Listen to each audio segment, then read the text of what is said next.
Aquí es donde quiero compartir esta mañana con ustedes, Hebreos capítulo 10. Dice, ahí lo espero a que le busque. Hebreos 10, ahí al final, cerca del final de su Biblia.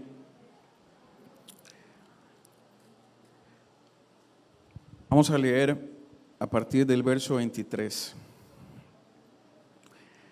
Este mensaje lleva por nombre Firmes en la fe que profesamos. Dice el verso 23, empieza con esta exhortación del escritor. Hebreos 10:23. Mantengamos firme, sin fluctuar, la profesión de nuestra esperanza, porque fiel es el que prometió. Y considerémonos unos a otros para estimularnos al amor y a las buenas obras, no dejando de congregarnos como algunos tienen por costumbre, sino exhortándonos, y tanto más cuanto veis que aquel día se acerca. Porque si pecáremos voluntariamente después de haber recibido el conocimiento de la verdad, ya no queda más sacrificio por los pecados, sino una horrenda expectación de juicio y hervor de fuego que ha de devorar a los adversarios. El que viola la ley de Moisés por el testimonio de 2 o 3 testigos muere irremisiblemente. ¿Cuánto mayor castigo piensan que merecerá el que pisoteare al Hijo de Dios y tuviere por inmunda la sangre del pacto en la cual fue santificado e hiciere afrenta al Espíritu de gracia? Pues conocemos al que dijo: mía es la venganza, yo daré el pago, dice el Señor. Y otra vez, el Señor juzgará a su pueblo. Horrenda cosa es caer en manos del Dios vivo. Pero traigan a la memoria los días pasados, en los cuales, después de haber sido iluminados, sostuvieron gran combate de padecimientos. Por una parte, ciertamente, con vituperios y tribulaciones, fuisteis hechos espectáculo. Y por otra, llegasteis a ser compañeros de los que estaban en una situación semejante. Porque de los presos también os compadecisteis, y el despojo de vuestros bienes sufristeis con gozo, sabiendo que tenéis en vosotros, escuche bien esto, una mejor y perdurable herencia en los cielos. No pierdan entonces su confianza, que tiene grande galardón, porque les es necesaria la paciencia, para que habiendo hecho la voluntad de Dios, obtengan la promesa. Porque aún un poquito, y el que ha de venir, vendrá, no tardará, mas el justo vivirá por fe, y si retrocediere no agradará a mi alma. Pero nosotros no somos de los que retroceden para perdición, sino de los que tienen fe para preservación del alma. Antes de empezar, quisiera que ore conmigo. Señor, muchas gracias por tu hermosa palabra, por tu espíritu en nosotros, por tu iglesia. Oramos para que este tiempo, Dios, hables a nuestro corazón, a nuestras mentes. Traigas convencimiento de pecado a nosotros y afirmes nuestra fe en lo que nos has hecho creer, Señor. Que cualquier cosa que quiera distraernos podamos hacerla a un lado, Señor, para prestar nuestros oídos a tu voz y a tu consejo, Señor. En el nombre de Jesús te damos gracias. Amén. Permítame una muy rápida introducción. Esta carta que estamos leyendo, es importante entender esto, fue dirigida a una comunidad que respiraba una fuerte hostilidad de parte de su entorno social. Es posible que estuviese enfrentando ya persecución, y si no, estaba muy cerca de enfrentarla. Eso le da mucho sentido a algunas de las cosas que leímos. Esta comunidad de fe no solo tenía esa hostilidad alrededor, sino que estaba atravesando una crisis de deserción en sus miembros. Algunos estaban abandonando la fe. Otros estaban apostatando de ella, es decir, estaban negando aquello que un día creyeron. Otros más estaban sufriendo de desánimo, de desaliento, y algunos otros posiblemente estaban realizando serios cuestionamientos a la fe que habían abrazado un día, pero hoy estaban titubeando acerca de ella también. Parece ser que la presión social e ideológica que estaba haciendo retroceder a algunos en su caminar en la fe.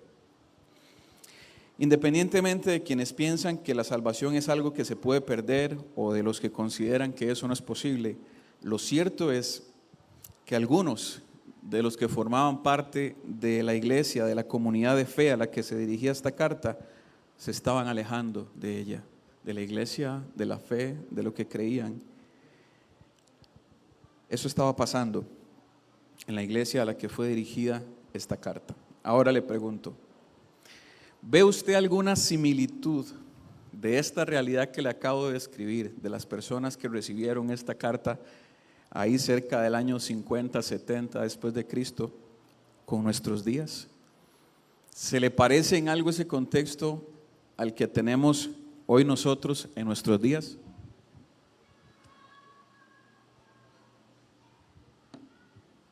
¿Sí o no? Voy muy rápido con esto. Le voy a describir algunas cosas que pasan en nuestros días que tienen mucho que ver con la realidad que estaba viviendo esta iglesia. Muchas iglesias en Europa y en Estados Unidos, que son los lugares desde los cuales el evangelio vino a Latinoamérica, muchas iglesias en estos países se están vaciando. Sus templos, estos son noticias que usted puede buscar en internet, templos emblemáticos, catedrales en Europa, siendo vendidas para usarse en cualquier otra cosa que no sea en una iglesia. ¿Por qué? Porque la gente ya no va, porque la gente no asiste a esa iglesia, porque el cristianismo se está muriendo en Europa y en Estados Unidos también. Un alto porcentaje, esto es un estudio reciente de un grupo que se llama, ¿usted ha escuchado de Sid Gallup, que es una encuestadora? Bueno, en Estados Unidos hay otra, hay muchas más, pero esta se llama Barna Group.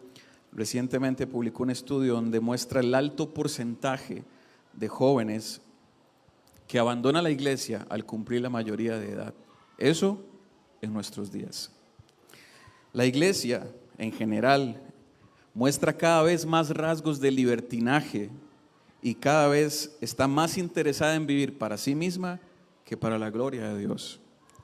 El mundo en el que vivimos atraviesa una crisis moral en la cual Dios ha sido hecho a un lado, Dios ha sido relegado, y la inmoralidad en gran parte propiciada y alimentada por la música que hoy todos aplauden y desean escuchar, y por las películas, series, novelas y la televisión en general.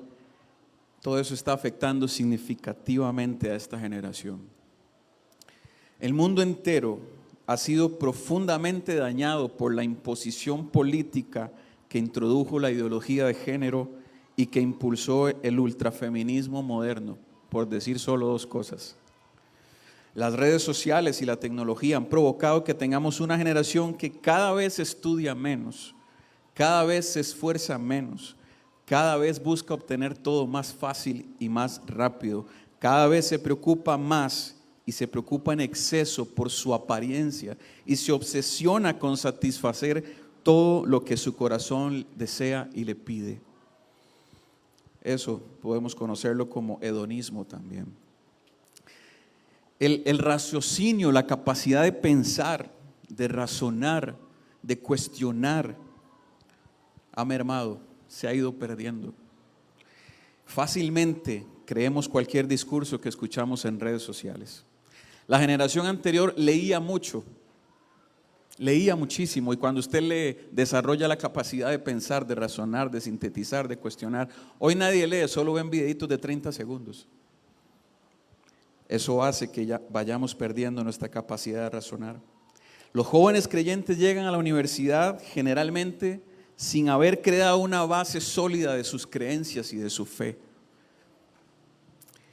Y fácilmente, cuando llegan ahí, ponen en tela de duda la fe que una vez abrazaron.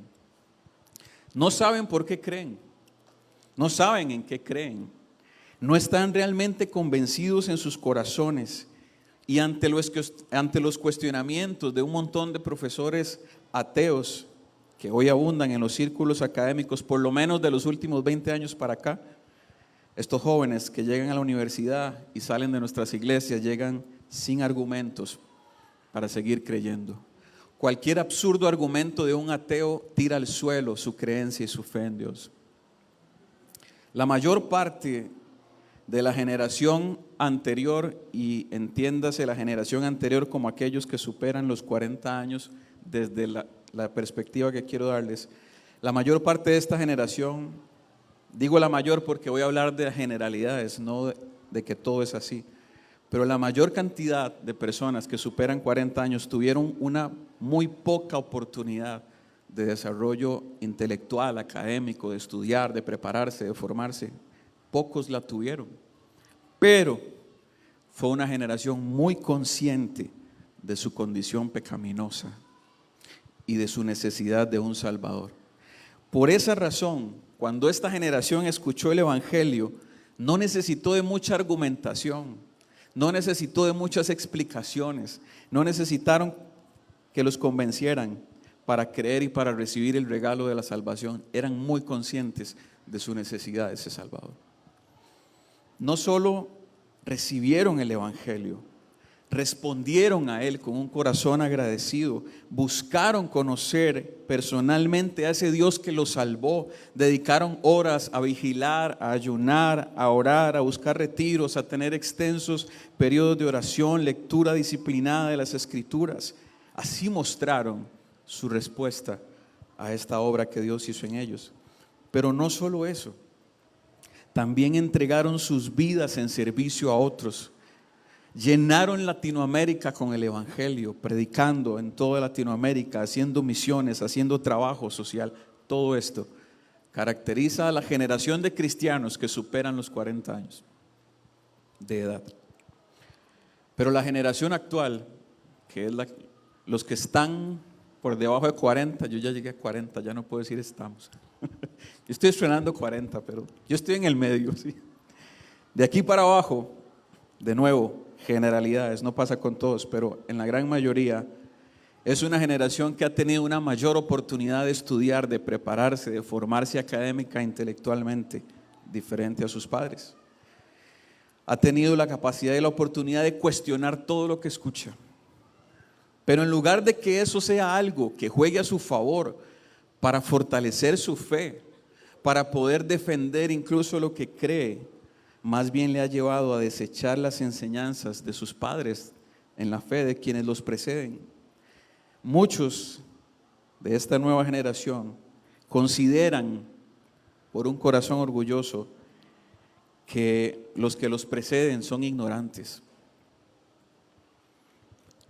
Y por una extraña razón, asocian la ignorancia, la falta de conocimiento, la falta de estudio y la falta de formación académica con la fe. Como que si creer fuera algo para tontos. Y es el discurso también que las élites políticas quieren venderle a todos los que quieren pensar y creer en una deidad, en un Dios superior, que eso es para tontos, que la fe es para los que no saben nada, que la fe es para los ignorantes. Están siguiendo el pensamiento que este mundo quiere venderles y que han adoptado. Están siguiendo el pensamiento que engrandece a los jóvenes que hoy no estudian y no se preparan y solo tienen redes sociales, y están desechando el consejo de los mayores, están desechando la sabiduría de aquellos que abrazaron la fe, a quienes Dios se les reveló. Hay un canto de Marcos Vidal que dice esta expresión: es más fácil creer que no creer. Es difícil ser ateo en realidad. Hay muchísimas cosas en la vida que nos muestran que existe un creador, alguien que está detrás de todo lo que vemos. Y por último, nuestros jóvenes no encuentran argumentos lógicos y sólidos para sostener su fe. Ante cualquier académico sucumben y se avergüenzan de aquello en lo que han creído. Pero esto no es culpa de la generación anterior, sino de la influencia cultural que los lleva a recibir todo hecho, a buscar atajos, a obtener todo fácil. Y por ende, esta generación se caracteriza por no haber sido diligente en estudiar la palabra del Señor. Se quedó con lo que escuchó. Llegaron los argumentos y derribaron lo que creyeron porque no saben cómo explicarlo, no saben cómo sustentarlo, no saben por qué creen.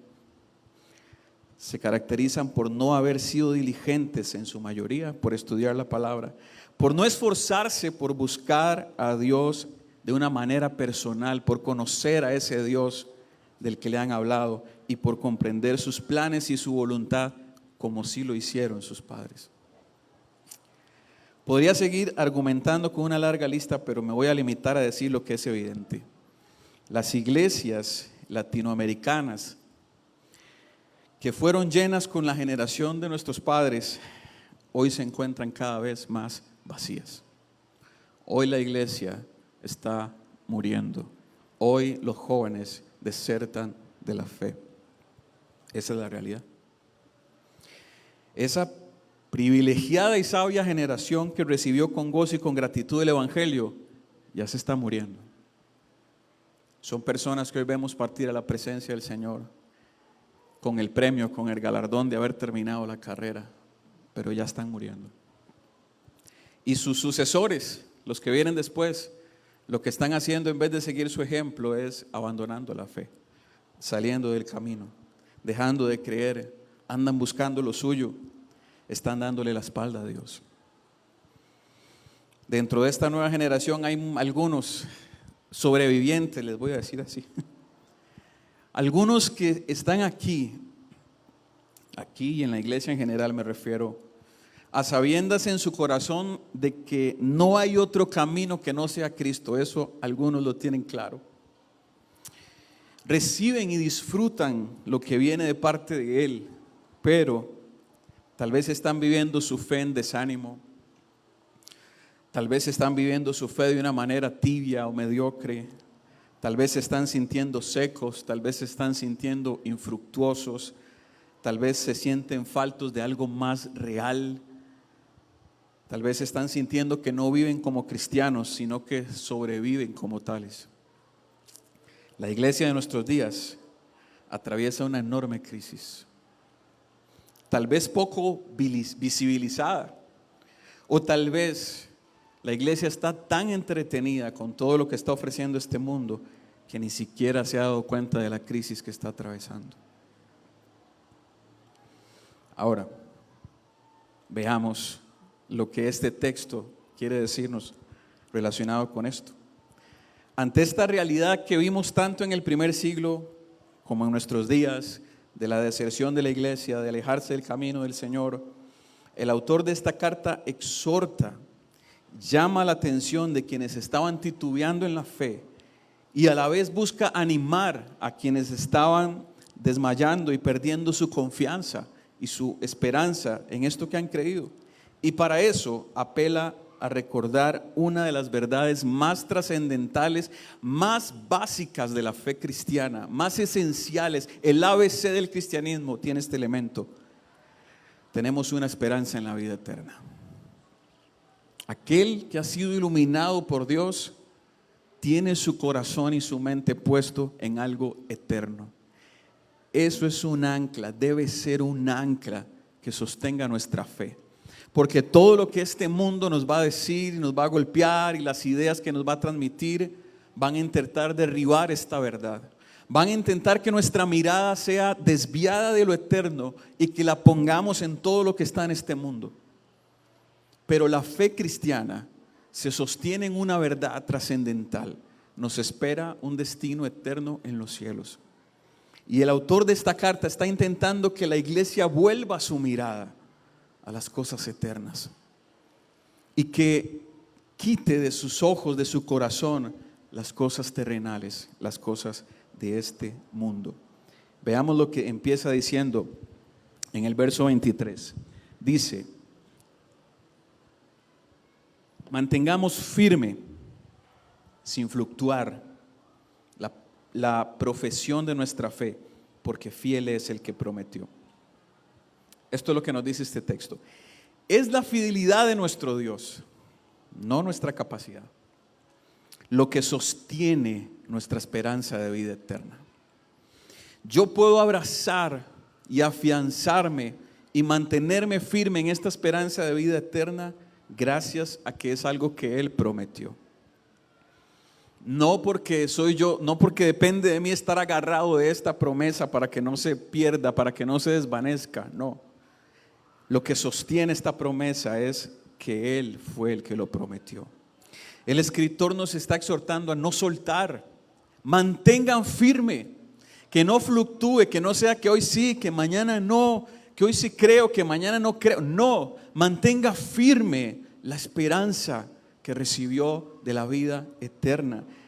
No suelte, retenga, permanezca, no deseche, no abandone aquello que ha profesado creer. Que tenemos una esperanza de alcanzar la salvación de nuestras almas y de recibir vida eterna. Versos atrás que no leímos porque no nos daría el tiempo, el autor explica cómo eso fue algo que Cristo obtuvo y que puso a nuestro favor. Cristo abrió el camino al cielo. Cristo hizo posible que tuviésemos una esperanza de vida eterna, porque antes de Cristo lo único que teníamos asegurado era la condenación. Jesús dijo en el capítulo 3 del Evangelio de Juan: yo vine para dar vida. El que cree va a ser salvado, pero el que no cree, dice, ya está condenado.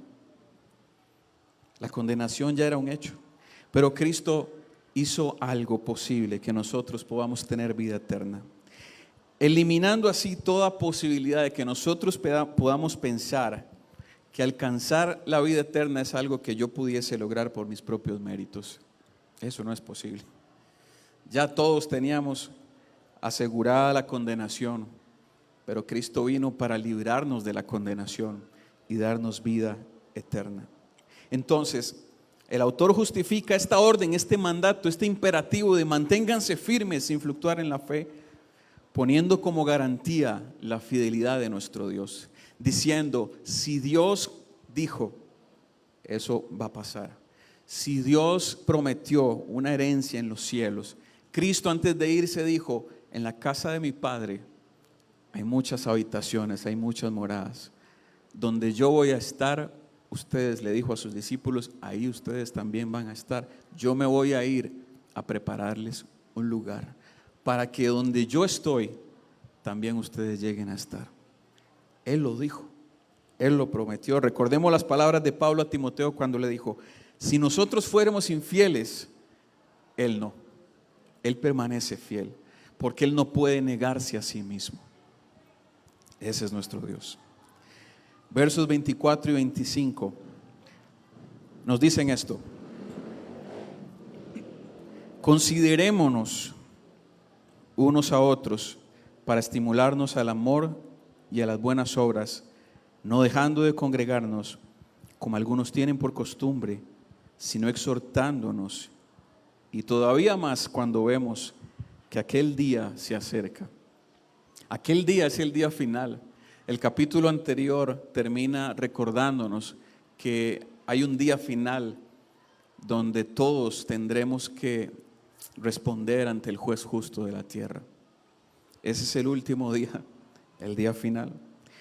Estos dos versos nos dicen algo como esto: la comunión en la iglesia, con los hermanos, con los creyentes, ese es un medio que Dios usa para animarnos y para alentarnos y para recordarnos lo que creemos. Cada vez que usted está aquí o en un grupo, en una casa o en alguna reunión donde hay creyentes, las palabras de Dios están en medio de este grupo. Y toda la semana pasamos recibiendo una influencia del mundo, del lugar donde trabajamos, del lugar donde estudiamos, del barrio en el que vivimos, de las noticias que escuchamos. Pasamos recibiendo una fuerte influencia de todo esto, que tiende a desviar nuestro corazón y nuestra mirada de las cosas del Señor. Pero cuando venimos y nos reunimos y escuchamos las palabras de Dios y recordamos las verdades de Dios y cantamos a nuestro Dios, es como meternos a la ducha y limpiarnos de todo lo que hemos cargado durante la semana del mundo. El mundo nos tira tierra durante toda la semana y venir y reunirnos como iglesia es como ducharnos y empezar a quitarnos de encima todas esas ideas, todos esos pensamientos, todas esas cosas que el mundo trató de cambiar en mi corazón. Cuando estamos juntos. Cuando estamos juntos. Por eso el verso dice, no dejen de congregarse. Más bien, porque estar juntos va a hacer que estén estimulados al amor y a las buenas obras. Cuando nos reunimos, recordamos que lo que hacemos, el servicio que damos, no depende de recibir algo a cambio. Depende de que Dios hizo algo en nosotros y respondemos con gratitud al servir. Pero puede ser que si dejamos de reunirnos, si dejamos de congregarnos, eso empiece a parecernos una carga, algo que pesa mucho. Pero la verdad es que estar juntos nos anima, nos fortalece. Mire la última expresión. En vez de dejar de reunirse, como a algunos se les hace costumbre, exhórtense, llámense la atención. Más todavía cuando ustedes ven que se acerca el final. Si hoy vemos más cerca su regreso, lo más sabio que podemos hacer es estar más unidos como hermanos. Si hoy sufrimos ataques sobre aquello que creemos, es estando en comunidad, es estando juntos como logramos alentarnos. Es ahí donde Dios nos fortalece. Una oración, un canto, un abrazo, la oportunidad de escuchar las palabras de Dios predicadas, compartir con aquellos que creen lo mismo que yo creo. Todo esto sucede en comunidad y todo esto es un aliciente, es como un bálsamo, es como un aceite que sana las heridas que nuestra alma carga cada día en su lucha contra el mundo y contra el pecado. Abordemos lo que dicen los versos 26 al 31.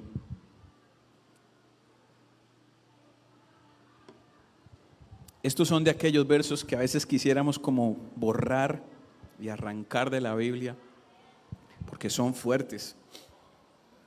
Pero ahí están, y Dios algo nos quiere decir con ellos. Dice el verso 26, si pecáremos voluntariamente, después de haber recibido el conocimiento de la verdad, ya no queda más sacrificio por los pecados. Lo que queda es una horrenda expectación de juicio y de hervor de fuego que ha de devorar a los adversarios. Y el autor, como lo hace constantemente en la carta, se devuelve a principios, a mandatos, a leyes que están en el Antiguo Testamento, que fueron escritos para el pueblo de Dios, el pueblo judío, y los pone como ejemplo y dice, vean la ley de Moisés. La ley de Moisés dice que el que viola esa ley y encuentra 2 o 3 testigos que digan que sí violó esa ley, ¿cuál es el resultado? ¿Cuál es la consecuencia? Muere. Hay cosas que la ley de Moisés decía como estas. Gracias a Dios que a nosotros no nos pasa eso, pero decía, el joven, el hijo contumaz, rebelde, el hijo que deshonra a sus padres, dice, sáquenlo, apedréenlo y mátenlo. Aquel que cometió adulterio, sáquenlo del campamento, apedréenlo y mátenlo. La santidad de Dios es así. Gracias a Dios que usted y yo fuimos rescatados por Cristo y Él nos justificó, porque su ley hubiese hecho todo esto en nosotros, si no. Porque la ley es santa, como Dios es santo. Y si no hubiera estado Cristo en medio, lo que nos tocaba a nosotros es lo que acabamos de leer, una horrenda expectación de juicio, un hervor de fuego, la ira de Dios cayendo sobre nosotros por nuestro pecado, con el cual ofendimos al Dios santo. Dice el verso 28, eso que acabamos de decir, aquel que viola la ley de Moisés, encuentra 2 o 3 testigos que se dieron cuenta de eso, ¿cuál es el resultado? Muere. Pregunta en el verso 29, si eso era así con la ley, que era imperfecta, ¿cuánto mayor castigo piensan que va a recibir aquel que pisotea la sangre del Hijo de Dios? Al que la tiene por inmunda, esa sangre del pacto en la cual fue santificado, al que hace afrenta al Espíritu de gracia. Dice, si violar la ley de Moisés era grave, desechar la gracia, aquella que nos perdonó sin haber hecho nada, menospreciar el sacrificio de Jesús al haber entregado su cuerpo y su sangre para obtener para nosotros perdón y salvación, ¿qué creen que le va a pasar a aquel que desprecia y desecha esto? Si por el simple hecho de haber violado la ley podía morir, ¿cuánto más sucederá con aquel que desecha el sacrificio de Cristo Jesús? Es lo que está explicándonos aquí. Y dice el verso 30, ya conocemos al que dijo: mía es la venganza, yo daré el pago, dice el Señor. Y otra vez dice en otro texto: el Señor juzgará a su pueblo. Y termina con esta expresión: horrenda cosa es caer en manos del Dios vivo. Wow. Nos encanta hablar del amor de Dios, y es real. Dios es amor. Su gracia es mayor que nuestro pecado.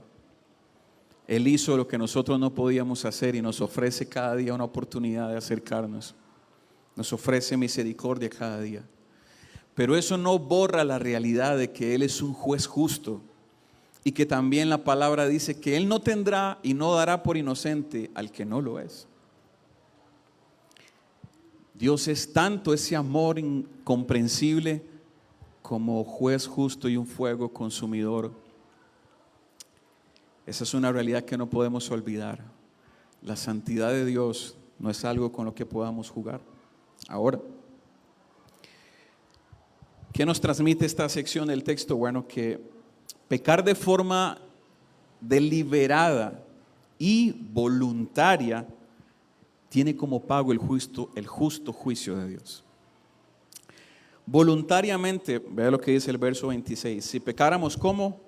Voluntariamente. Eso es diferente a pecar sin querer hacerlo, que aquí todos caemos en eso, ¿no? Aquel que ha nacido de Dios, aquel que tiene un nuevo corazón, aquel que ha sido transformado por Dios, también peca, pero no lo hace voluntariamente. No lo hace como una práctica en su vida. No lo hace como algo que ¿qué me importa lo que pase? Claro que nos encontramos pecando, pero no es nuestro modo de vida, no es habitual. Por eso es importante entender esa expresión voluntariamente. El apóstol Juan en su primera carta usa esta expresión: el que practica el pecado. ¿Ve? Porque la práctica del pecado es una cosa. El hacerlo todo el tiempo sin importarme las consecuencias, porque me da la gana, porque sí. Pero entender que yo puedo pecar en un momento donde salí de mi control, en un momento donde me vi débil, eso es otra cosa. Y entonces Juan dice, el que practica el pecado, esa expresión la usa para describir así literalmente a los que son hijos del diablo. Eso dice primera Juan. Dice, el que practica el pecado es del diablo. Eso dice. Porque el diablo peca desde el principio. Pero el que es nacido de Dios no practica el pecado. Porque tiene en él la simiente, la semilla de Dios, el Espíritu de Dios. Entonces, para estos que practican el pecado, para quienes pecan de forma deliberada, sin importar nada, sin importar que hay un Dios que está viendo y juzgando todo, sin importar que la santidad de Dios les puede consumir, para ellos, que Juan describe como hijos del diablo, es para ellos que está reservada la ira de Dios si desprecian su sacrificio, si no reciben el regalo de su gracia y de su salvación. Ahora, versos atrás de lo que leímos también, ahí hay una explicación que le da mucho más sentido a esto, que igual no vamos a poder leerlos por tiempo, pero muy rápido le voy a decir de qué se tratan. Los versos anteriores explican que Cristo hizo un sacrificio que fue suficiente para perdonarnos y para santificarnos. El escritor nuevamente trae la imagen de los cultos que tenía el pueblo de Israel y nos recuerda y nos dice, mire, en el tiempo antiguo había un hombre que entraba una vez al año al templo que Dios había dicho, donde Dios dijo una vez al año tiene que entrar el sumo sacerdote, rociar sangre para perdonarle los pecados a todo el pueblo por un año. Un sacrificio tan imperfecto que necesitaba que el siguiente año otra vez viniese ese hombre a volver a rociar sangre después de haber asesinado a un animal para que esa sangre simbolizara perdón sobre todos los que habían pecado en el pueblo. Y el año siguiente otra vez, y el año siguiente otra vez. Pero él dice, pero Cristo fue el sacrificio perfecto. Pero Cristo se entregó su cuerpo en lugar de aquel animal que sacrificaban, derramó toda su sangre en lugar de la sangre de aquel animal que cada año se sacrificaba, para hacer un sacrificio perfecto que alcanzara para siempre y que cubriera para siempre los pecados de su pueblo. Y desde ahí dijo, ya no se necesita un sacrificio una vez al año, porque esa sangre, ese sacrificio de Jesús nos purificó, nos limpió. ¿A quiénes? A todos aquellos que son de Dios. Entonces, eso explica cómo la paga del pecado, el que la cargó sobre sí fue Cristo. El que ocupó el lugar que era para usted y para mí, producto de nuestro pecado, Él ocupó el lugar que era nuestro. La condenación, el peso del pecado que debía juzgarnos a nosotros, que nos hacía merecedores del castigo eterno, Él lo llevó, Él lo cargó, Él pagó la deuda suya, la deuda mía. Entonces, lo que está explicando el autor, después de estos versos, trae otros versos del Antiguo Testamento del profeta Ezequiel, donde dice, en el nuevo pacto, que es patrocinado por Cristo Jesús, él dice, el profeta dice, Dios dijo, yo les quitaré el corazón de piedra y les daré un corazón de carne. Yo pondré mi espíritu en ustedes.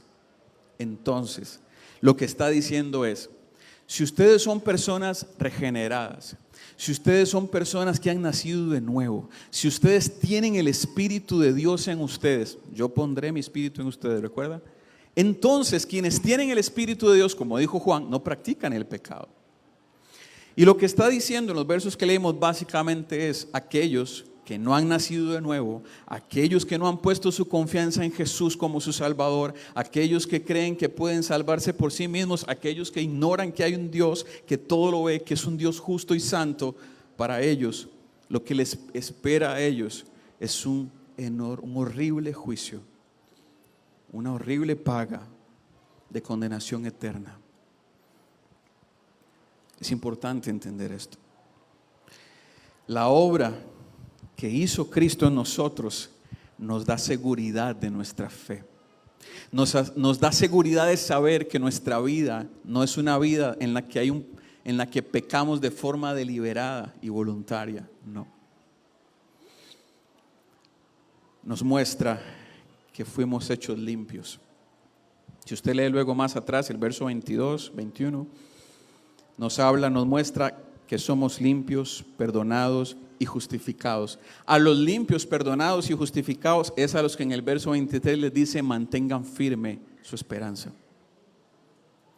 Este argumento del escritor hace evidente que quienes recibieron el conocimiento de la verdad, o sea, la predicación del evangelio, que es la que nos llama a arrepentirnos de nuestros pecados y a poner nuestra fe en lo que Cristo hizo, pero no la recibieron, que es lo que estamos leyendo en el verso 26, sino que insisten en voluntariamente seguir pecando, ellos no tienen esperanza de salvación. Lo que tienen es asegurado el castigo eterno. Estos son los que están siendo descritos en este párrafo que leímos. Ahora, veamos lo que dice el verso 32.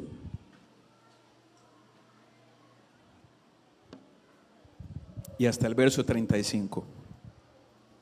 Dice, pero traigan a la memoria los días pasados.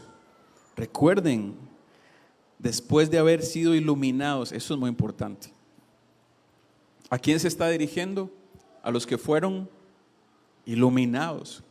Los que fueron iluminados somos todos aquellos que teníamos nuestra mente y nuestro corazón en tinieblas, viviendo en pecados, viviendo en nuestros delitos, que no podíamos ver quién era Dios, que no entendíamos quién era Dios.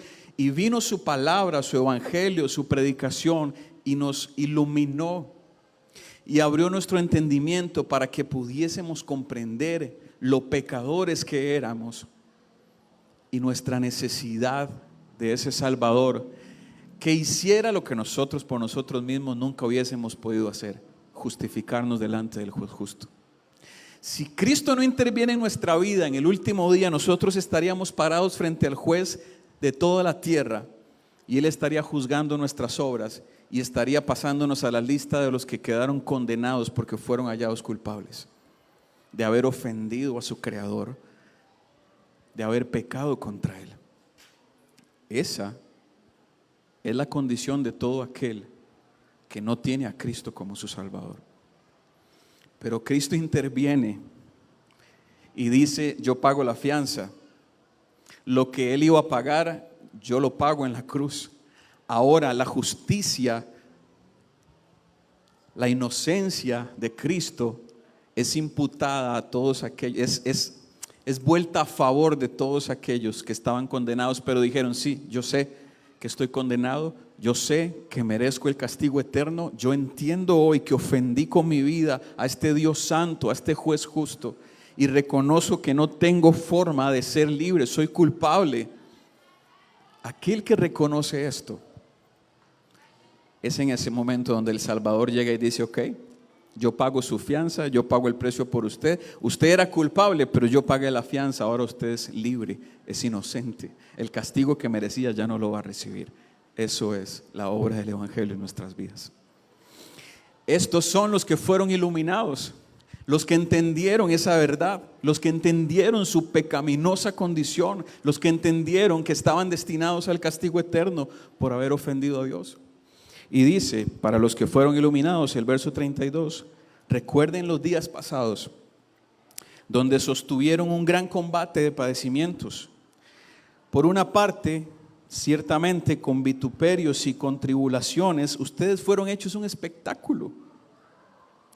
Por otra parte, llegaron a ser compañeros de otros que estaban en una situación semejante. Porque de los presos también se compadecieron, y el despojo de sus bienes sufrieron con gozo. ¿Por qué? A ver, ¿quién se alegra? ¿Quién se goza de que le quiten sus bienes? Si usted tiene una casa y hoy llega el gobierno, un narcotraficante le dice: esa casa ahora es mía y usted no diga nada, bájese de ese carro y me lo da. Todo ese dinero que tiene en la cuenta, páselo a la mía. Y a usted le quitan esas cosas, esos bienes, esas posesiones y muchas otras más. ¿Quién se goza por eso? ¿Quién se goza por eso? Y el escritor está diciendo: ustedes, los que fueron iluminados, se convirtieron para la sociedad, para el mundo en el que estaban, se convirtieron en una vergüenza. Fueron hechos un espectáculo, fueron la burla de todos. Usted sabe que algunos años después de que esto fue escrito, el emperador romano Nerón, después del año 70 después de Cristo, tomaba cristianos y para iluminar la ciudad los volvía antorchas humanas, rociaba sobre ellos un líquido inflamable y los cristianos amarrados en un poste les encendían fuego y ellos se convertían en las velas que iluminaban la ciudad. Y se burlaban de ellos, ridiculizados, hechos un espectáculo para la sociedad romana. No sé qué otras cosas pudieron haber pasado antes de estas, pero el escritor está diciendo: los que se volvieron a Cristo, los que creyeron en Cristo, fueron ridiculizados por la sociedad, se volvieron la burla de la sociedad. Y todos ellos que sufrieron de esto, dice, por un lado se volvieron, sí, la burla, vituperios, los injuriaban, los maltrataban, los trataban mal. Pero por otro lado, la parte buena de esto, dice, llegaron a ser compañeros, llegaron a empatizar con otros a los que les pasaba lo mismo. Y todo lo que les fue quitado, lo entregaron con gozo por esta razón. Verso 34, sabiendo, teniendo certeza de que en ustedes hay una mejor y perdurable herencia en los cielos. ¿Qué importa si me quitan todo lo que tengo en este mundo? yo estoy seguro y convencido de que en los cielos, cuando esta vida termine, yo voy a tener algo mucho mayor, algo mucho mejor, algo eterno, perdurable, que no se compara con las cosas que tuve que perder en esta tierra, materiales que perecen, que mueren, que hoy las tengo, mañana no, que hoy llegan y mañana las pierdo. Wow. Entonces, nuevamente los exhorta y les dice, entonces no pierdan su confianza.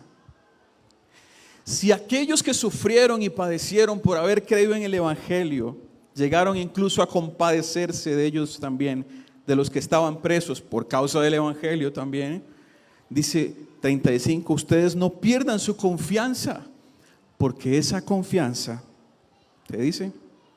Tiene un gran galardón, tiene un premio. Lo que esta sección nos dice es que quienes fueron iluminados, quienes han nacido de nuevo, tienen su corazón y tienen su mente puesta, ¿a dónde? En lo eterno. Y tener su mente y su corazón puestas en lo que les espera en la eternidad y no en este mundo, hace que cualquier bien, cualquier posesión que tenga en esta tierra, en este mundo, pierda todo su valor. Si hoy llegaran a decirle a cualquiera de nosotros, renuncia a su fe, diga que usted no cree en ese Jesús, porque si no hace eso, va a perder su casa, su carro, aún su familia, ¿qué haríamos? ¿Qué tiene más valor? ¿Estas cosas materiales, estos bienes que hay en esta tierra? ¿O la recompensa por guardar mi fe y mi esperanza en lo eterno? ¿Qué elegiría? ¿Con qué me quedaría? Los que han sido iluminados, los que han recibido el Evangelio en su corazón, los que han nacido de nuevo, no tienen duda de esto. Los que tienen una esperanza eterna sufren en comunidad el desprecio. A mí me están despreciando, a usted también, sí, somos los despreciados aquí, ¿qué importa? Pero tendremos un lugar en los cielos. Sufren en comunidad el desprecio y los ataques de este mundo. Se consuelan mutuamente, recordando y afirmando su esperanza en lo eterno. ¿Sabe quién nos enseña mucho de esto? La iglesia perseguida. Si usted tiene la oportunidad, visite una página que se llama Puertas Abiertas América Latina o La Voz de los Mártires, que son dos organizaciones que ayudan a cristianos que están en persecución. Y leerá 1000 historias y más de la realidad que enfrentan nuestros hermanos en otros contextos que nosotros ni siquiera podemos imaginarnos, donde son perseguidos, asesinados, torturados, encarcelados, forzados a trabajos forzosos, mujeres son violadas, secuestradas, devueltas con hijos, si es que las devuelven, asesinadas, etcétera, etcétera, etcétera. ¿Cómo hace estos creyentes para sostener su fe en medio de esto? ¿Cómo una mujer mantiene su fe en Jesús cuando ve que llega un grupo de extremistas musulmanes y asesinan a su esposo y asesinan a sus hijos? ¿Y cómo hace esa mujer para al día siguiente levantarse y adorar al Dios en el que ha creído y decir, yo no puedo negar lo que he creído? Eso es porque su esperanza está puesta en algo eterno. Y sabe que cualquier cosa que pase en esta tierra no tiene valor, no se compara con lo que le espera. Y la segunda cosa que yo he aprendido de la iglesia perseguida es que lo que afirma y fortalece y anima su fe es precisamente lo que hemos leído aquí: estar junto con otros creyentes. Porque no es tan fácil como para nosotros. La iglesia en un país como Irán, como Afganistán, se reúne en las noches, en las madrugadas, en el secreto, donde nadie se dé cuenta, porque su vida corre peligro, la de sus familias. Y encontrar un cristiano Una persona que ha creído en Jesús, para otro creyente en esos contextos es como encontrar agua en un desierto. Hay alguien más que cree en el Dios que yo creo. Y el sufrimiento que está atravesando se topa con el sufrimiento que está atravesando el otro y encuentran consuelo entre sí. Encuentran un ánimo para seguir creyendo porque saben que no están solos. Porque alguien más está atravesando las mismas dificultades y los mismos padecimientos que este cristiano está atravesando. Tener la esperanza en lo eterno me recuerda que nada en este mundo puede satisfacer mi alma tanto como alcanzar el premio más valioso, la salvación de mi alma, la vida eterna, la oportunidad de pasar la eternidad adorando a aquel que me libró de la muerte eterna. Y por último, los 4 versos finales, 36, dice lo siguiente: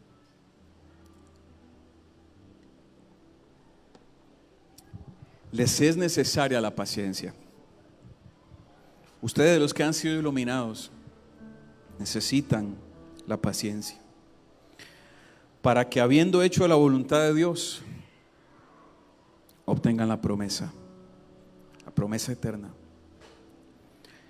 Y pone esta expresión tan linda que busca traer ánimo, aliento, esperanza para los que están sufriendo y padeciendo, pero que saben y están convencidos de que vale la pena. Falta un poquito.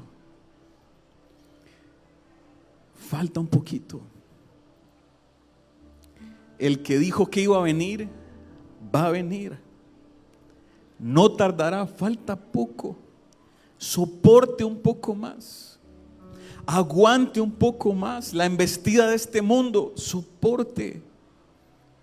Espere con paciencia el regreso del que dijo que iba a regresar. Aún un poquito, y el que ha de venir vendrá. No tardará.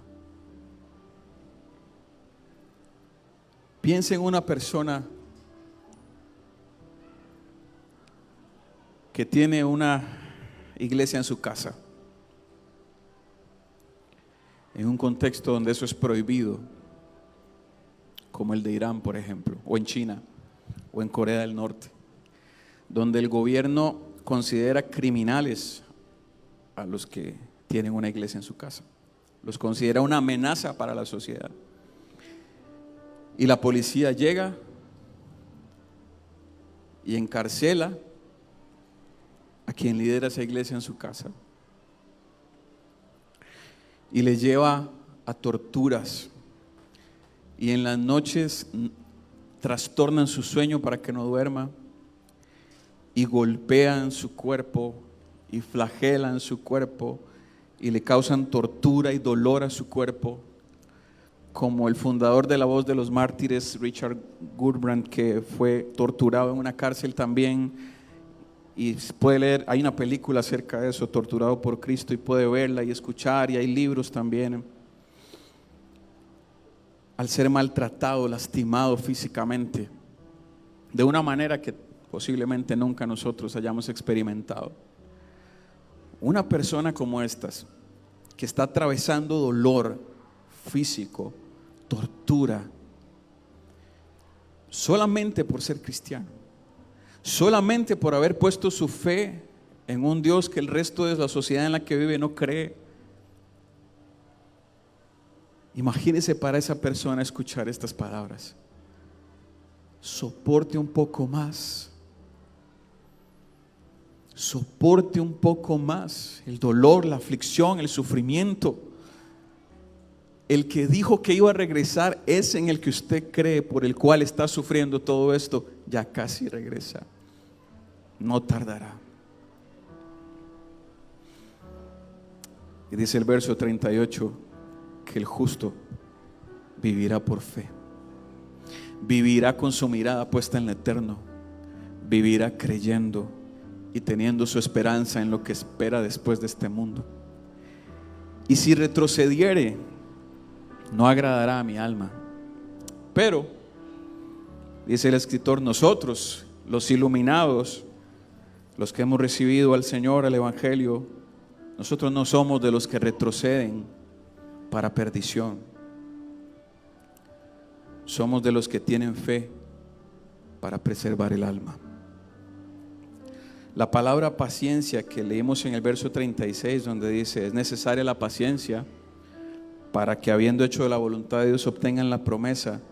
Esa palabra también significa, o mejor dicho, se explica mejor con la palabra perseverancia. Esta palabra en el griego es la misma que se usa en Lucas capítulo 8, verso 15 para hablar acerca del fruto. Cuando habla de la buena tierra, producirá fruto. Esa palabra implica la idea de permanecer bajo pruebas, es decir, de ser resiliente, de soportar dolor, angustia. Es una palabra que nos dice, mientras esté en este mundo, espere pacientemente, espere soportando pruebas, espere soportando desprecios, aflicciones. Permanezca. Jesús dijo, ustedes van a tener aflicción en este mundo. No era una opción, era una realidad, era una promesa. Los van a afligir, pero confíen, yo he vencido al mundo. El justo del que habla el verso 38 vive de manera constante bajo la voluntad de Dios. El justo vive soportando con perseverancia la adversidad. Es alentado en estas palabras, recordando el poco tiempo que le resta de sufrimiento, en comparación con todo lo que le espera en la eternidad. El justo soporta las pruebas, el dolor y la aflicción en este mundo, porque como Pablo le escribió a los Corintios, lo que hoy están sufriendo no se compara con la gloria que va a venir. Lo que hoy yo pueda atravesar de sufrimiento por causa de mi fe puesta en Jesús, aquello por lo que tenga que atravesar y padecer, ese dolor, esa angustia, ese sufrimiento no es comparable con el galardón, con el premio, con la promesa que obtendré al mantener firme mi fe.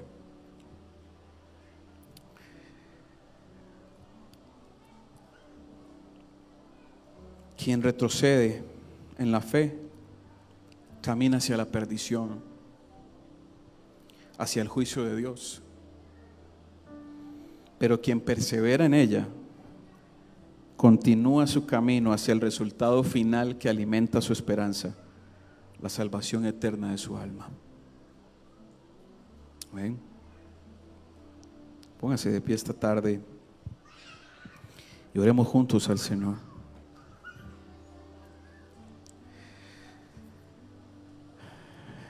Si alguien esta tarde ha sido iluminado porque entendió que estaba en tinieblas, si alguien esta tarde pudo comprender la noticia del Evangelio que nos muestra nuestra condición de pecado y el castigo por esa condición, pero nos recuerda que Cristo pagó nuestra deuda y quiere poner su confianza en esa obra de Cristo, esa persona recibirá el Espíritu Santo de Dios y empezará a ser parte de la familia de Dios. Si eso pasó en su corazón esta tarde, dé gracias a Dios, porque has pasado de un camino de muerte y condenación a un camino de vida eterna. Demos gracias, Señor, gracias por el perfecto sacrificio de Cristo Jesús, que ha hecho posible nuestro perdón, que ha hecho posible que sin merecerlo podamos obtener el regalo de la salvación y de la vida eterna. Señor, gracias, porque en medio de mi muerte, de mi ignorancia y de mi pecado, tú me salvaste. Tú arrancaste mi alma del infierno y me prometiste el cielo y la vida eterna. Permite, Señor, que mi fe sea fortalecida y animada. Señor, ayúdame a permanecer firme, a que mi fe, Señor, no flaquee, no titubee, no sea fluctuante. Señor, que mi corazón pueda estar convencido de que tú eres real, de que tú has transformado mi ser, de que tu espíritu habita en mí y de que este mundo no podrá, por más sufrimiento, por más ataques ideológicos que traiga sobre mí, este mundo no podrá hacer que mi fe caiga. Lo que hay en mi interior, lo que hay en mi corazón, no me lo puede robar nadie, ninguna sociedad, ningún político, ningún líder, ningún ateo. Nadie puede robar lo que hay en mi corazón, lo que tú has hecho en mi corazón. Ni siquiera la muerte misma puede arrancar la obra que has hecho en tus hijos, Señor. Gracias por salvarnos. Afirma nuestra fe. Afirma nuestra confianza en tu promesa eterna, Señor. En el nombre de Jesús. Te damos gracias, Dios. Amén.